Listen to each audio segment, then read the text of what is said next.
이 유니온 파인드를 이용한 문제를 한번 다뤄보도록 하겠습니다. 여기서는 문제를 직접 풀어보지는 않도록 할게요. 문제를 직접 풀어보니까 너무 시간이 많이 걸려가지고 이런 문제의 어프로치만 간단하게 말씀을 드리고 넘어가도록 하겠습니다. 굉장히 유명한 문제이기도 하고 이 유니온 파인드를 유용하게 쓸 수 있는 대표적인 경우이기도 하거든요.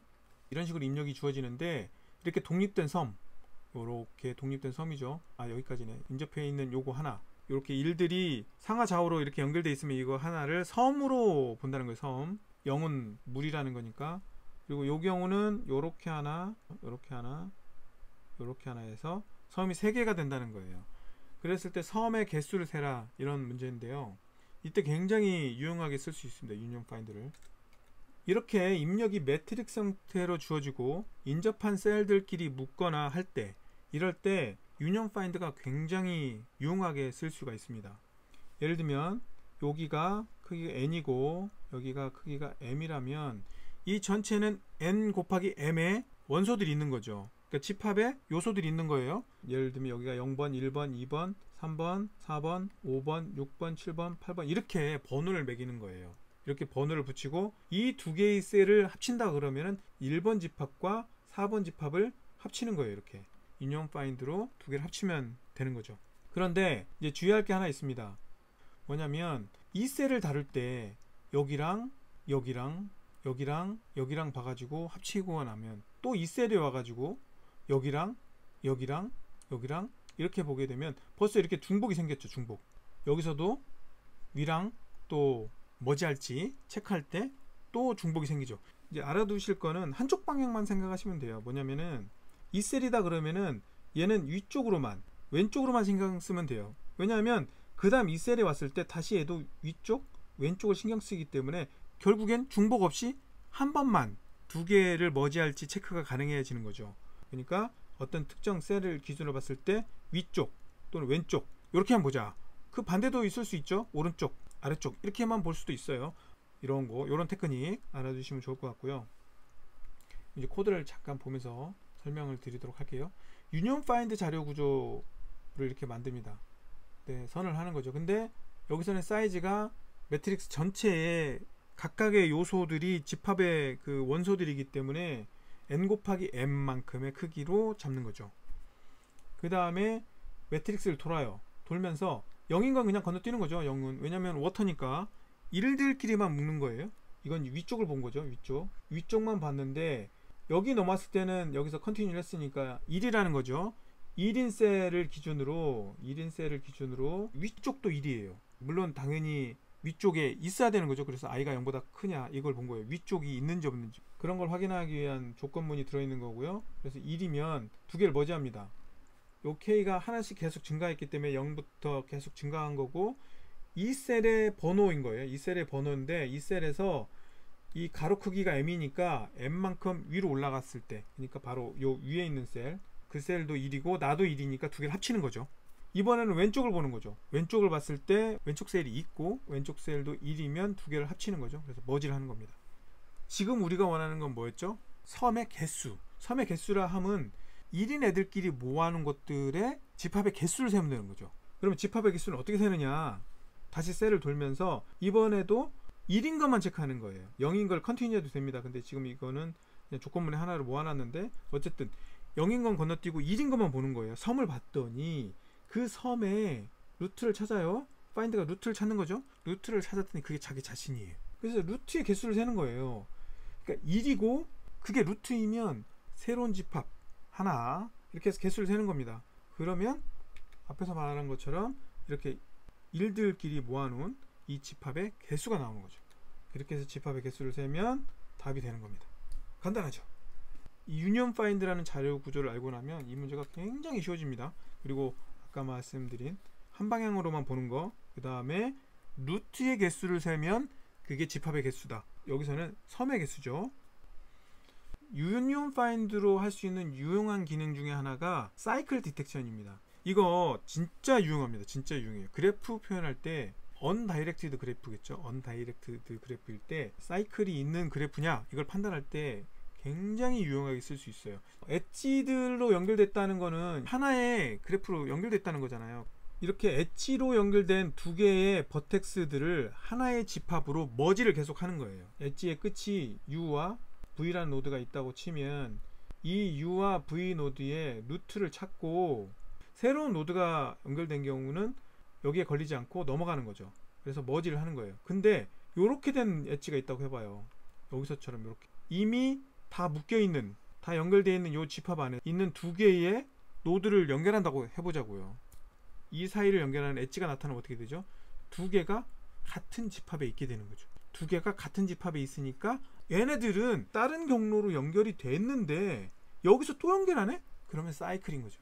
그래서 U와 V 이 두 개가 하나의 집합에 포함이 되어 있으면 사이클이구나 이렇게 판단할 수 있는 겁니다. 그렇지 않고 이 룹을 다 빠져나오면은 그 어떤 엣지도 사이클을 만드는 엣지가 없었다는 뜻이 되고 그때는 false를 리턴하면 되는 거죠. 그래프에서 엣지들을 가지고 사이클이 있는지 없는지를 판단할 수 있는 방법이 되겠습니다. 리트코드 1559번이 약간 좀 비슷한 면에 있는 문제입니다. 이건 뭐냐면은 매트릭스 안에서 같은 글자들을 이렇게 쭉 모았을 때 어떤 사이클이 형성되나? 이걸 보는 거예요. 근데 사실 이 매트릭스는 언다이렉트드 그래프로 볼 수 있어요. 이 두 개가 인접한 거를 양방향으로 이렇게 연결됐다고 볼 수 있는 거거든요. 이렇게 떼낼 수 있는 거죠. 이렇게 떼낼 수 있어요. 각각 셀들을. 물론 다 연결됐다고 가정했을 때 그렇다는 거죠.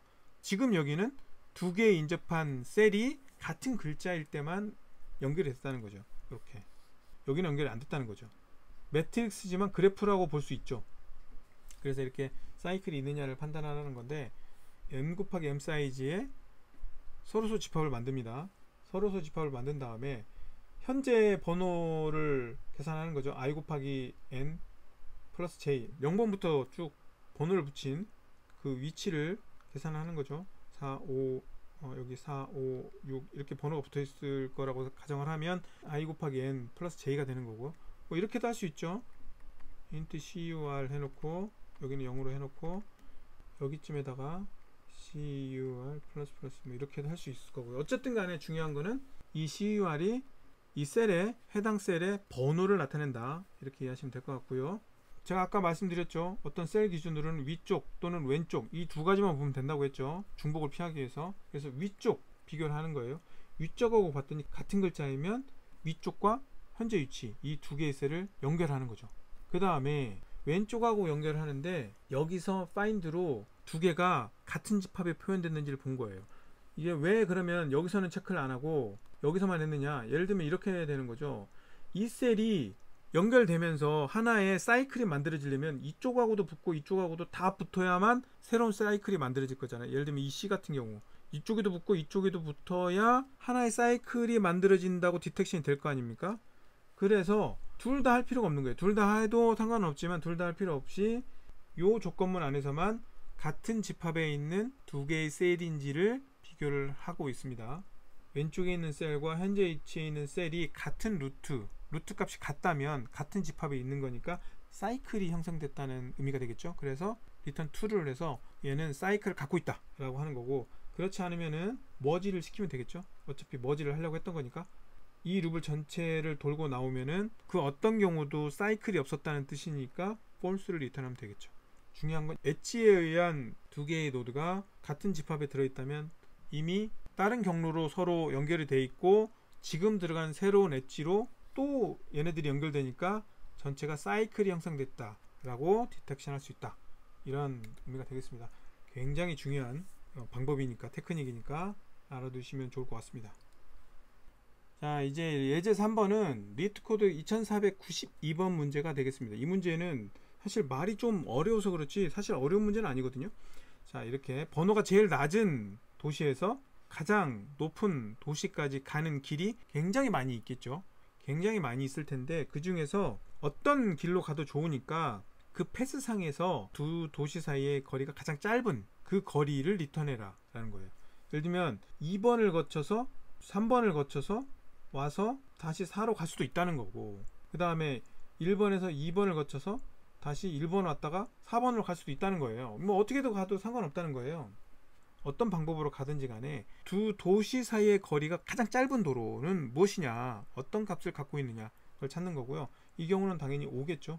뭐 이렇게 가든 어떻게 가든 만들면 5를 거쳐가게 만들면은 이 두 도시 사이의 가장 짧은 거리 5를 거쳐가게 만들 수 있잖아요. 그러면 이때는 답은 5가 되는 거예요.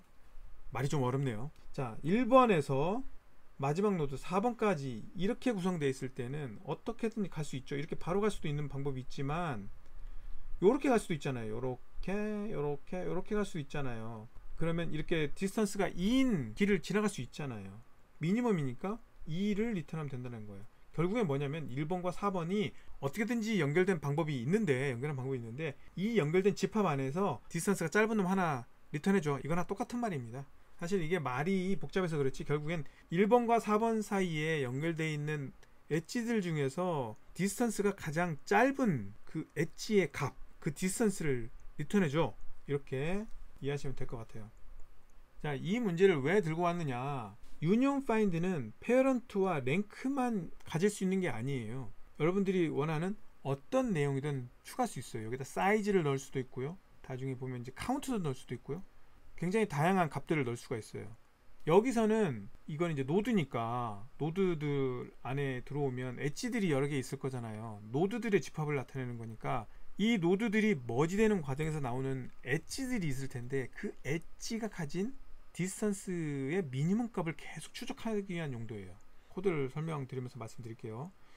페어런트와 랭크는 똑같습니다. 근데 min 엣지라는 어레이를 하나 더 만드는 거예요. 여기서는 만이라는 값을 초기화시켰습니다. 어차피 미니멈 값을 구할 거니까, 그리고 또 1번 노드와 마지막 노드는 무조건 연결된다고 했기 때문에 답은 무조건 나오게 돼 있고, 그래서 가장 큰 값을 적는 거예요. 근데 이 문제에서는 웨이트가 가질 수 있는 가장 큰 값이 만 정도 돼요. 그래서 만을 적었습니다. 그래서 만으로 초기화하고, 머지가 중요해요. 머지가 여기서는 이제 함수를 x와 y 뿐만 아니라 디스턴스도 받았어요. 디스턴스도 이런 식으로 이 함수들이 튜닝이 가능하다는 거예요. 그걸 보여주려고 이 문제를 들고 왔어요. 뭐 나머지 find나 이런 건 그대로 있는 거고, 머지 부분이 좀 커스터마이징 되는 거죠. x의 집합을 찾고 y의 집합을 찾은 다음에 두 개가 집합이 같아요. 그러면 뭐죠?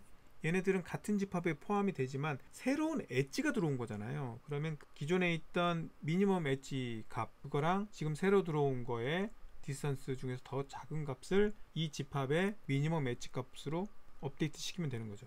그 다음에 아까 봤던 이 랭크 기반의 머지를 할 때, 이건 원래 있던 코드죠. 이때도 마찬가지예요. 이때도 x셋을 y셋에다가 포함시키는 거니까 x셋이 갖고 있던 미니멈 값과 디스턴스, 새로 들어오는 거에 미니멈 값을 구한 다음에 요것과 y셋에 있는 미니멈 값, 이 세 값들 중에 미니멈 값을 구해서 y셋의 미니멈 값으로 업데이트하면 되죠. 우리는 y셋이 루트가 될 거니까 여기서는 그러니까 루트에다가 이 집합 전체에 들어온 엣지들의 미니멈 값을 저장해 놓는 거죠. 다시 요 밑에는 요거는 이제 원래 있던 코드들이니까 넘어가고, 여기서는 반대로 y셋과 디스턴스의 미니멈 그리고 x셋의 미니멈을 구해서 x셋에다가 업데이트 한 거죠. 왜냐면 x셋이 루트가 될 거니까. 이렇게 계속해서 루트 노드에다가 이 집합을 만들기 위해서 머지를 시도했던 엣지들의 디스턴스들 중에서 가장 작은 값을 관리를 해 나가는 거죠. 결국 유니온 파인드로 이렇게 머지를 다 한 다음에 마지막에 0번, 여기서는 0번이죠. 왜냐면 1번과 n번이었으니까 우리는 이거를 0번과 n-1번으로 바꿔서 지금 처리를 했거든요. 그래서 0번과 n-1번이 결국 연결이 되는 거예요. 근데 문제에 0번과 n-1번, 그러니까 1번과 n번은 무조건 연결이 된다고 돼 있어요. 0번의 루트를 찾으면 n-1번의 루트하고 같은 거니까 0번의 루트를 찾아서 이 집합에 포함이 되어 있는 엣지들 중에서 미니멈 디스턴스 값을 읽어서 리턴하면 끝나는 거죠. 유니온 파인드 자료 구조에다가 이렇게 내가 원하는, 트래킹하고 싶은 어떤 값들을 나타내는 새로운 배열이나 셋 이런 것도 됩니다. 어쨌든 그런 거를 추가시켜 가지고 머지를 할 때 그 값들을 계속 업데이트 해나가면 복잡한 다른 문제들을 해결할 수 있게 됩니다. 자, 여기까지 해가지고 유니온 파인드에 대해서 다뤄봤고요. 다음 시간에는 아마 DP에 대해서 다룰 것 같은데, 정리되는 대로 또 DP 내용을 가지고 돌아오도록 하겠습니다.